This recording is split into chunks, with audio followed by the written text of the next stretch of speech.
All right, let's call the meeting to order at 6:33. And the first item on the agenda is to approve the minutes from the regular meeting held on January 26th. I make a motion that we accept the minutes from the January 26th meeting. Second. All those in favor? Aye. Okay, next item on the agenda is a COVID-19 update from our health director and public nurse, Scott Martinson and Sherry Carlson. If you guys do that. Sure. Thanks, Angus. Yeah, it's been better case-wise, certainly, in the past couple weeks. We had quite a few weeks back in January. We were getting about 100 and plus, up to 200 cases within CRAD. The last few weeks have been down to about 35 to 38 cases a week. So certainly we're falling in line with the rest of the state. So that's great news. We also haven't had a death in a residential capacity or a long-term care facility in about 3 weeks. So certainly the efforts that have been made with nursing homes and staff are starting to pay dividends, and that's really fantastic. So we can take the cases, it's just hard to take the deaths. Unfortunately, you're still seeing 20 to 30 give or take deaths a day in Connecticut. A lot of that's still probably residual, so to speak, from weeks ago illness. So hopefully that trend really starts to slow, and I think it will currently. So that's pretty good news case-wise. On the vaccine front, it's going excellent. Let me just get some numbers here. As of Saturday, we've given out 3,362 first doses, 685 second doses, and 4,047 is the total vaccinations we've given. We have clinics set up now Wednesday, Thursdays throughout March 3rd and 4th. We had approximately 900 slots until we opened it up for 65 plus. They filled up within hours, which is what we expected. Yep. So certainly it was a great time for the governor to announce the transition. We wish we could do more, but we're kind of limited certainly by our 300 dose a week projected model.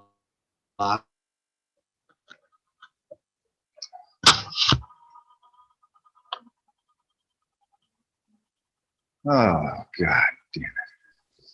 I think the state's slated to get about 60,000 doses a week.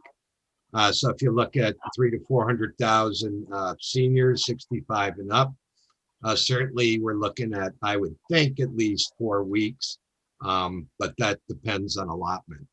So I believe after 3 to 4 weeks, when 65 plus is adequately covered, they will more than likely move on to other 1B, frontline workers, educators, municipal workforce, et cetera. So a lot of good news, but we got a lot of work ahead of us with the next group, but we're certainly doing our part in the state. Yeah, that's a big group of people that are going to be calling you guys and calling everybody. We're getting, that's actually the questions that I have for you. I spent a lot of time on the phone today speaking with people very frustrated that they can't get scheduled. I think that it's just a matter of timing. I have one person call and say, "Hey, that number that you gave me was great. I got right through," and that same number an hour later they're not getting a schedule. So yeah, we like to say if you're safe now and you're 65 to 75, whether you get it next week or in 3 weeks, it really doesn't matter, right? Yeah. In the sense that you're not going to change any habits, or you shouldn't be changing any habits. Right. So we're trying to, I think people will get a little bit better. I think we're going to get to a point eventually where supply will outreach demand. That point's not there yet, but we're also getting to a little bit more technical savvy groups too. So that, that may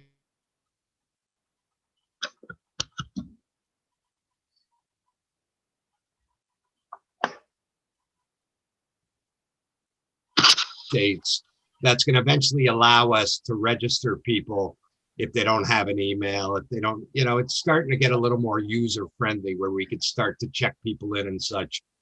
We can't do it that way for everybody, but because you still have to schedule, but eventually we see a smoother transition for people getting a slot. It's just been crazy the past couple of weeks. Right. What about follow-up shots, second shots? I had a woman today who was very, very frustrated. She's trying to schedule to get back to Sabre.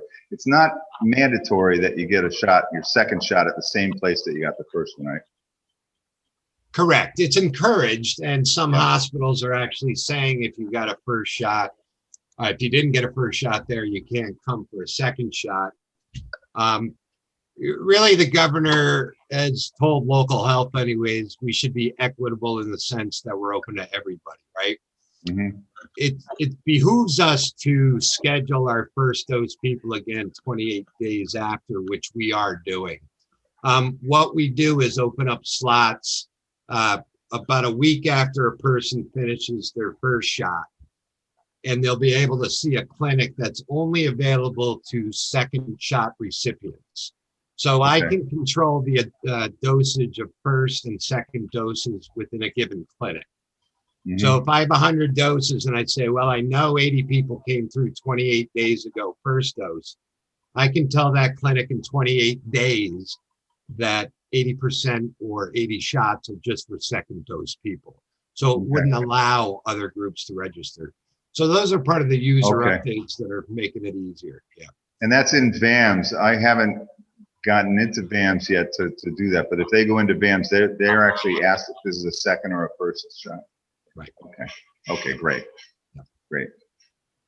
Those are the questions that I've got today. Do you need help getting your VAMS account, Angus?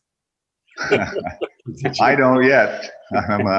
There's a bunch of volunteers in Deep River calling people. But we have actually been helping a lot of people. I'm really astounded. Even, you know, there are two selectmen here, Joyce, and a good number of volunteers have all been, you know, CHC committee have really been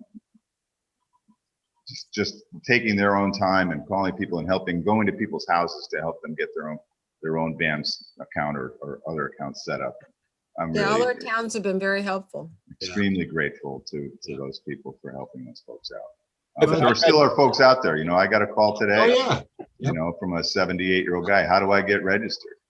How do I get my shot? I heard you could do it. And I would say at this point, if anyone in Deep River that's over 75 is having an issue, get in touch with Sherry directly or I, and we'll get them into any of these clinics. Well, thanks. We do save a buffer for those people.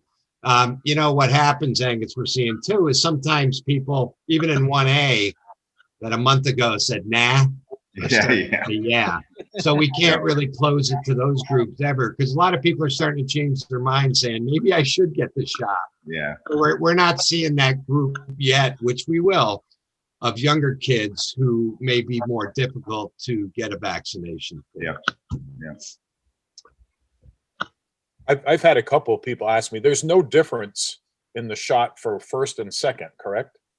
Correct. And I think the reason that comes up is that if you listen to the news and you're semi-educated, that the second shot is the one that's more likely you're going to feel an effect. So and they're calling it a booster. I think that's what's confusing people too. Yeah. It's the first shot is, really gives you the majority of your immunity. And the second shot is just like it puts everything on warp speed on your B and your T cells saying, hey, we really mean it. We really want you to keep identifying this, and elongates the immunity. But yeah, if we're seeing some not extreme, but some flu-like symptoms with the second shot, and some people are having no reactions. My wife had she didn't call it flu-like symptoms, but she said she felt pretty crappy the next day. Not that she was bedridden or anything like that. It was just, but that's the typical thing. So people say, well, is the second shot different? Well, no, it's what you said, but that's part of the education. Okay. And it's across the board. I had no symptoms except a sore arm, but my guys were dead for 2 days. So, it really is, but it's not a bad thing from what I hear. Yeah. just drink a lot of Gatorade and water that night seemed to help me out a lot. That seems to be the universal comment, is to hydrate very well. Yeah, And it the worked. only other thing that we're seeing too is that people who have already had COVID, the illness itself, they're actually getting that same response on the first shot. Mm, Some of them. that's right. Yep. And it is recommended, obvious, is it for people like you bring it up, people that have had COVID. You know, they're Yep, going they to say, have- well, I don't They have need an it right assu- away, They have an but assumed they have assumed immunity for about 90 days. CDC was actually looking at extending that to 180, but they decided today that they're not. And that was just kind of like to help people also say, you know, if you've had the illness and it's been less than 90 days, maybe don't get in the front of the line. Maybe let those that have no immunity get in the front of the line. But there's no reason you can't get it once you had illness. And it's really people that have gotten illness now, we've said, as long as it's been 10 days and you're recovered from the symptoms for which you had for that, you're free to get a vaccine. okay. Excellent. Well, great info. You're seeing, are you seeing more? You're obviously seeing more. You're getting as many people as you can through there. You're down below a minute a shot, I hear. Yeah, we can easily, we pushed it to the limit last Saturday, but we can easily do 60 to 100 an hour. So we've even broached Wow. like to the 0.8 Okay. level, which is good. And, you know, those setups you see at Pratt and Whitney, you know, a lot of people, you know, not that we need the pat on the back, but those were all modeled after our clinic in Saybrook. Yep. And which was a good thing. And they took that model because they need those spots to be doing, you know, 8,000 a day eventually. You know, I mean, little old crowd can't vaccinate the world, but it's all a numbers game. So the more the little people do, the quicker we get through this stuff and get back to some type of normal. So I noticed that.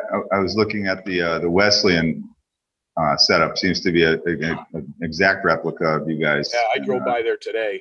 yeah, Yeah, exactly. They got the same little hats. I mean, put on the cars for the. yeah, It's identical to you guys, only just a little bigger. And Yeah. there wasn't a ton of people in line. I went by at around noon or 1 o'clock, yeah, and I figured that's there'd be excellent. lines, and there really wasn't. So I don't know Well, what's going on with them. You know. yeah. Scott's shared videos and, you know, and photos of everything. So the people have come by to visit and, you know, take notes. Yeah, they actually use the clinic, which is good. I send them stuff on Saturdays, and I showed them my schedule projected out for a month, and they just weren't filling. So I did beg and plead that at least have the option available so you don't have slots next week. And then they pulled the pin on that, and other clinics having the same factors. So it's good that they're communicating with us better now, the governor's office and public health. And I think from what I see and hear, Connecticut's doing a spectacular job comparatively, so to speak. So good. That's, you know, we say that all the time on the phone when people start to get frustrated. It's like, well, man, understanding that we're all frustrated. This is Connecticut as a state is doing a great job, and we are extremely proud of CRAD and the job that you guys are doing and the model that you're setting really for the state. Absolutely. I know you're not doing it for the I mean, credit. half of that we learned up at your high school doing flu clinics back then, you know, and that's how it all came together. So we're all a part of it, certainly. Great. Well, fantastic job. Please, we're really appreciative. Does anyone here have any questions for Scott or for Sherry? Keep up the good work. Yeah. Thank absolutely. you. Keep it up. Thank you guys. Thank you so much for coming. Anytime. Have a good meeting. All Talk right. to you later. Okay, the next item on the agenda is the audience of citizens. Do you have any thoughts? We have a couple of folks from our newly formed commission. Carol and Bobby, you have any thoughts or questions? Go ahead. No? No, I have nothing to say. Just saying Okay. hello. Excellent. Great. Excellent. Welcome. And Well- I'm just getting used to attending more town meetings, just getting my feet wet a little bit, but it's good to be here. Good. It's great to see you here. Good to be here. It's one of the benefits of the Zoom, which I'm still not particularly fond of or even comfortable operating, is that we can see folks that we wouldn't be seeing. So it's great. And hopefully our new Yeah. our new grant will get us some the capability to do this extremely well. And even when we have started in-person meetings, we'll still be able to have Zoom capabilities from the upstairs auditorium. So that should be, I'm looking forward to that. Just right now, the only thing going on in town with the public works and that kind of thing is Snow. the snow. Yeah. They're trying hard. We've got, I think we've got a week of unsettled weather ahead of us, cold temperatures. So we'll probably have a little bit every here and there. Well, I've seen a lot of positive comments online and whatnot about what is that little machine running around the sidewalks? And, is it, somebody said, is it an individual or is it the town? And, I piped up and said, it's a cooperative effort, if you will, between the WPCA and the town. And I think everybody's appreciative. And I think you might have more of an idea how it's going, Angus, but it seems like it's going good. And No, it's going very well. And I've said right from the beginning, it'd be nice if little by little they could, when they have the opportunity to expand to other sidewalks in town that they aren't doing, and Yeah, well, I'm sure we will. I think the idea right now is let's work out the bugs. And absolutely. We're finding little bugs here and there, and these we went from beautiful 0 to 100, in the snow. So they got to learn. There's no doubt about it. These beautiful concrete curbs do take their toll on the wheels for those little machines too. So we got to be careful. The granite curves have claimed 2 of my tires on my truck at Dunkin' Yeah, Donuts. me too. So. Me too. But One tire here. Yeah. All right. If that's it for everyone, we can take a motion to adjourn. I make a motion that we adjourn at 6:50. Second. All those in favor? Aye. Aye. Okay. Thank you all very much. It's good to see you all. Thank you. We'll, Thank you. talk to you all soon.